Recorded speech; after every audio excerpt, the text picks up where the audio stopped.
రైతులు పండించిన పంటకు కేంద్ర, రాష్ట్ర ప్రభుత్వాలు గిట్టుబాటు ధర కల్పించాలని హైకోర్టు విశ్రాంత న్యాయమూర్తి జస్టిస్ చంద్రకుమార్ అన్నారు.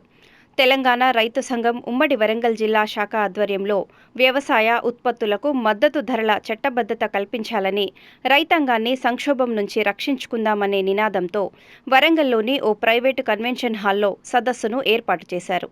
ఈ సందర్భంగా ముఖ్య అతిథిగా హాజరైన హైకోర్టు విశ్రాంత న్యాయమూర్తి జస్టిస్ చంద్రకుమార్ మాట్లాడుతూ రైతులు పండించే పంటకు మద్దతు ధర కల్పించాలని, వ్యవసాయ రంగానికి జాతీయ ఉపాధి హామీ పథకం వర్తింపచేయాలని డిమాండ్ చేశారు. పంట రుణాలు ఏకకాలంలో వెంటనే మాఫీ చేసి పంటల బీమా పథకాన్ని శాస్త్రీయంగా అమలు తేవాలన్నారు. రైతు బీమా పథకం క్రింద ప్రస్తుతం ఇస్తున్న 5 లక్షలకు 10 లక్షలుగా పెంచాలని కోరారు.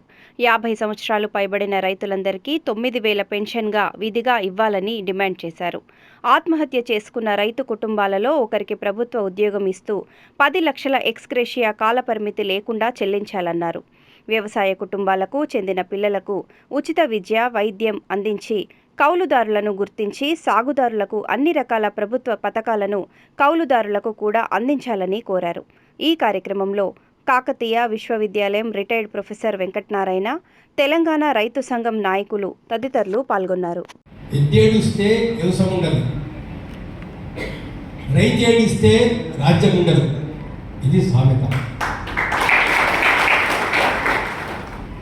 ఈరోజు రాజ్యాలు చేస్తున్న వాళ్ళు, ముఖ్యంగా ఢిల్లీలో రాజ్యం చేస్తున్నటువంటి వాళ్ళు దేశమంతటా రైతులను ఏడిపిస్తున్నారు. మేమేమడుగుతున్నాం? కనీస మద్దతు ధర. అది ఎట్లా? మీరు ఒక కమిషన్ నియామకం చేసిన తర్వాత డాక్టర్ స్వామినాథన్ కమిషన్, అంటే ప్రభుత్వాలు నియమించినటువంటి కమిషనే అన్ని రకాల ఎంక్వైరీ చేసి విచారణ చేసి వాళ్ళు ఏమని చెప్పారంటే, ఈ దేశంలో రైతులు బతకలేకపోతున్నారు, ఈ దేశంలో రైతులు అప్పులు కట్టుకోలేకపోతున్నారు, ఈ దేశంలో రైతులు ఆత్మహత్య చేసుకునే పరిస్థితులు ఏర్పడుతున్నాయి.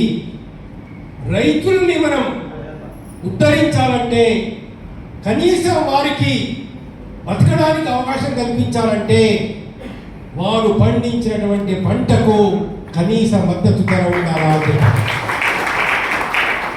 అది ఎలా నిర్ణయం చేయాలని చెప్పారంటే, ఖర్చు ఎంత పెడుతున్నాడు రైతు, అంటే కుటుంబ ఖర్చుతో సహా, అతని యొక్క శ్రమతో సహా మొత్తం ఖర్చు ఎంతైతే జరుగుతున్నదో అందులో సగం కలిపి మద్దతు ధర నిర్ణయం చేయాలి.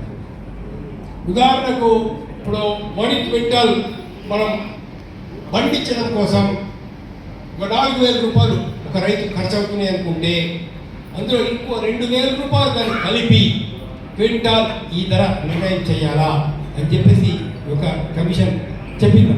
అంటే ఏదైనా పంట కావచ్చు, అంటే ఏదైతే నువ్వు ఖర్చు పెడుతున్నావో మొత్తం, అంటే కుటుంబ శ్రమను కూడా దాన్ని కలుపుకోవాలా.